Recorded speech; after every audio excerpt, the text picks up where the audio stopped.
పసుపు కలర్ అండి. ఉదయం వైట్గా ఉంది, ఇప్పుడు పింక్గా ఉంది, సాయంత్రానికి వైట్ రెడ్ అయిపోద్దండి.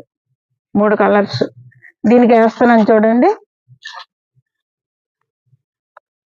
ఇలాగా మనం వేస్తే ఆ మొగ్గలు కాస్త పెద్ద ఫ్లవర్ విచ్చుకుంటాయి అన్నమాట.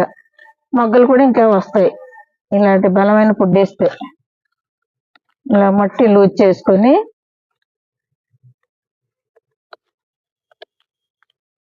చాలా మొగ్గలు ఉన్నాయండి, ఇప్పుడు 15 వరకు ఉన్నాయి. అవన్నీ మనకి ఫ్లవర్ పళ్ళితే ఎంత బాగుంటుందో.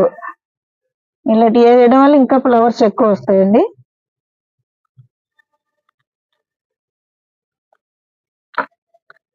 మస్కడ్ కేక్ పౌడరు, మన నల్ల నువ్వులు పౌడరు, ఇలాగా మిల్ మేకర్ పౌడరు 3 కలిపి వేసుకుంటే బాగా ఫ్లవర్స్ వస్తాయి.